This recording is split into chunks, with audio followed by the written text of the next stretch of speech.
जय हिंद दोस्तों, रक्षित खन्ना के इस चैनल में आपका स्वागत है। दोस्तों, आज के इस वीडियो में मैं आपको 4 इंपॉर्टेंट पॉइंट समझाऊंगा, जैसा कि आप पीछे बोर्ड पर देख रहे हैं। और इसी के रिगार्डिंग कुछ लेटर हैं, कुछ मैसेज हैं, कुछ नोटिफिकेशन है, वो भी मैं आपको साइड में दिखाऊंगा, वो भी आप चेक करेगा। वीडियो में आगे बढ़ने से पहले एक छोटी सी गुजारिश करूंगा, अगर आप पहली बार मेरा चैनल देख रहे हैं या फिर वीडियो देख रहे हैं तो आप मेरा चैनल सब्सक्राइब कर सकते हैं, जिसका नाम है रक्षित खन्ना, क्योंकि वेलफेयर से रिलेटेड जो नई नई जानकारियां आती हैं, जो मुद्दे उठते हैं, वो आपको समझाए जाते हैं इस चैनल के माध्यम से। और पेंशन से रिलेटेड जो प्रॉब्लम आती है उसका भी सोल्यूशन किया जाता है आप लोगों के लिए। चलते हैं दोस्तों पहली इंफॉर्मेशन की तरफ। रिकॉर्ड ने दिया लेटर पेंशनर को 10 जनवरी 2024 का, 1/1/16 से पहले आए डीएससी के पेंशनर को एमएससीपी नहीं मिलेगी। जी हाँ दोस्तों, एक पेंशनर है जिन्होंने कार्रवाई करी थी एमएससीपी लेने के लिए। ये डीएससी के पेंशनर थे और ये 1/1/16 से पहले आए थे। इन्होंने सीपी ग्राम के थ्रू कार्रवाई करी थी। लेकिन आप रिकॉर्ड का लेटर देख सकते हैं 10 जनवरी 2024 का, जिसमें रिकॉर्ड ने बताया कि अगर आप डीएससी के पेंशनर हैं, अगर आप 1/1/16 से पहले आए हैं तो आपको एमएससीपी नहीं मिलेगी। 7 सीपीसी की रिकमेंडेशन के आधार पर जो 1/1/16 के बाद आएंगे, डिस्चार्ज होंगे या रिटायर होंगे, उनको एमएससीपी मिलेगी, डीएससी के पेंशनर को। लेकिन दोस्तों, रिकॉर्ड ने तो यहाँ पे साफ मना कर दिया, लेकिन इनका केस हम टैकल करेंगे। हम कुछ लेटरों के आधार पे अगर कुछ हो सकता है तो इनको एमएससीपी दिलवाएंगे। और दोस्तों, हम लेटर ढूंढेंगे छठे पे कमीशन का, क्योंकि ये डिस्चार्ज हुए 1/1/16 से पहले, यानी छठे पे कमीशन पे ये रिटायर हुए। भले ही दोस्तों रिकॉर्ड ने मना कराओ, लेकिन हम अपने लेवल पे इनका केस टैकल करेंगे, इनका केस देखेंगे और आगे हो सके तो इनको एमएससीपी दिलवाएंगे। क्योंकि दोस्तों, मेरे चैनल के माध्यम से आपको आपका हक दिलवाया जाता है, कुछ डॉक्यूमेंट बेस पर, कुछ एएफटी के जजमेंट बेस पे, कुछ कोर्ट केस के आधार पे आपको आपका हक दिलाया जाता है। भले ही आपको रिकॉर्ड मना कर रहा हो, लेकिन हम कुछ लेटरों के बेस पर आपको आपका हक दिलवा सकते हैं। तो दोस्तों, इनका केस हम टैकल करेंगे। अगर कुछ होता है तो इनको एमएससीपी ग्रांट होगी।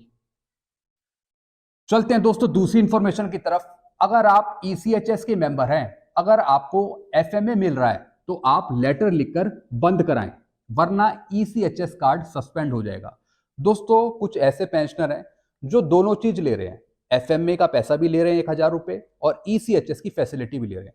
दोस्तों, अगर आपके साथ ऐसा हो रहा है तो आप इसे तुरंत बंद करवाएं। अगर आप ईसीएचएस की फैसिलिटी ले रहे हैं और अगर आप वही कंटिन्यू करना चाहते हैं, लेकिन साथ में आप 1,000 रुपए भी ले रहे हो पेंशन पे, तो आप तुरंत लेटर लिख के स्पर्श पे अपना 1,000 रुपए बंद कराएं। नहीं तो आगे जाकर आपका ईसीएचएस कार्ड सस्पेंड हो जाएगा। दोनों में से आप एक ही चीज ले सकते हैं।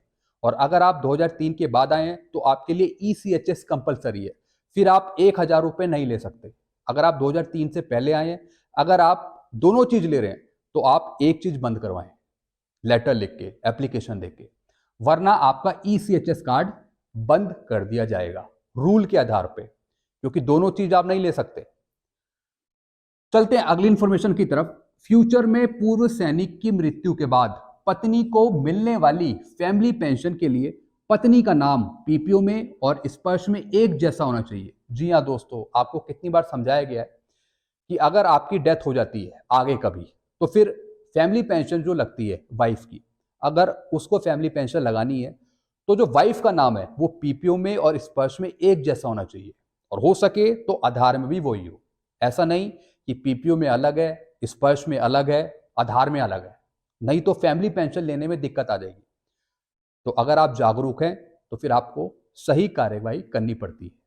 तो मैं आपको बता रहा हूं, वाइफ का नाम पीपीओ में और स्पर्श में एक जैसा होना चाहिए।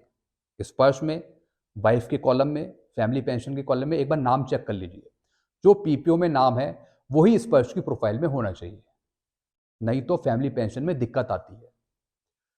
चलते हैं अगली इंफॉर्मेशन की तरफ। सर्कुलर 430 क्या है? काफी पेंशनर्स पूछते हैं कि सर सर्कुलर 430 क्या है। इसमें अलग अलग ईयर में बहुत सी पेंशन दे रखी है, हमें समझ नहीं आता कि हम सर्कुलर 430 कैसे देखें। क्या है एक्चुअल में सर्कुलर 430? क्या इससे आपकी पेंशन रिवाइज होगी सर्कुलर 430 से? बिल्कुल दोस्तों, जितने भी पहले पेंशन रिवाइज हुई या जिसको एरियर मिले वो सर्कुलर 430 के आधार पर ही मिले। क्योंकि दोस्तों, सर्कुलर 430 है 10 मार्च 2010 का, और ये डायरेक्ट सर्कुलर एड्रेस था आरबीआई को, बैंक को, पीओआर को, डीपीडीओ को ये डायरेक्ट आदेश था पेंशन डिस्बर्सिंग एजेंसी को कि वो इस सर्कुलर के अकॉर्डिंग आपकी पेंशन रिवाइज करे, पेंशन देके। लेकिन एक्चुअल में इस सर्कुलर का काम क्या था दोस्तों? इस सर्कुलर का काम था आपकी पेंशन को इंप्रूव करना, आपकी पेंशन को ठीक करना, वो भी पीबीओआर की, यानी 2006 से पहले जो आए और जो 2006 के बाद आए उनकी पेंशन को इंप्रूव करना इन सर्कुलर के आधार पे, जैसा कि आपने सर्कुलर 568 भी देखा होगा। तो दोस्तों इस सर्कुलर में आपकी कई पेंशन रिवाइज हुई, जैसे एक 1996 की, 5th सीपीसी की। फिर दोस्तों पेंशन रिवाइज हुई आपकी 1/1/2006 को। फिर आपकी एक और पेंशन रिवाइज हुई 1/7/2009 को। फिर दोस्तों एक और पेंशन रिवाइज हुई 24/9/2012 को। तो इतनी पेंशन आपकी रिवाइज हुई। तो दोस्तों अगर आपको किसी चीज का एरियर लेना है, आपको 568 का एरियर लेना है, तो आपको 1/1/2006 को अपनी पेंशन पता करनी होगी कि आपको 1/1/2006 की पेंशन कितनी थी। फिर आपकी 1/7/2009 को कितनी पेंशन हुई। तो दोस्तों ये सारी पेंशन आपको मिलेगी 430 सर्कुलर में। रैंक वाइज आप देख सकते हैं, उसमें आर्मी की अलग टेबल है, नेवी की अलग टेबल है और एयरफोर्स की अलग टेबल है, वो भी अलग अलग रैंक वाइज। तो इससे आप अपनी पेंशन भी पता कर सकते हैं। तो फिर आपको कोई परेशानी नहीं होगी सर्कुलर 568 का एरियर लेने में, अगर आप इस सर्कुलर को सही से समझ जाते हैं। तो दोस्तों आजकल सर्कुलर की नॉलेज रखना बहुत जरूरी है, क्योंकि कई बार पीसीडीएस सीडीएस सर्कुलर निकाल देता है, लेकिन उन चीजों के बारे में कई बार सीपीपीसी को भी नहीं पता रहता, बैंकों को भी नहीं पता रहता, इसलिए तो आपका कई बार एरियर छूट जाता है। आपने देखा होगा आपको कई बार 568 का एरियर नहीं मिला, किसी को 631 का नहीं मिला, 570 का नहीं मिला। वो क्यों नहीं मिला? क्योंकि इन सर्कुलर को सही ढंग से सीपीपीसी बैंक तक पहुंचा ही नहीं गया, उनके पास आया ही नहीं, और ऐसे ही बेचारे पेंशनर परेशान होते हैं। तो इसलिए सर्कुलर की जानकारी रखना बहुत जरूरी है हर एक के लिए, अगर आप पेंशनर हैं।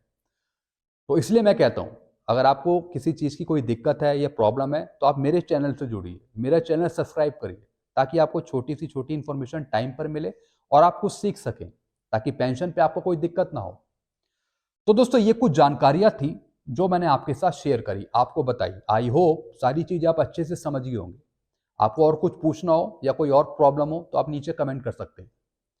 वीडियो आपको अच्छा लगता है वीडियो को लाइक करें और इस चैनल को आप सब्सक्राइब कर सकते हैं, जिसका नाम है Rakshit Khanna. Thank you so much.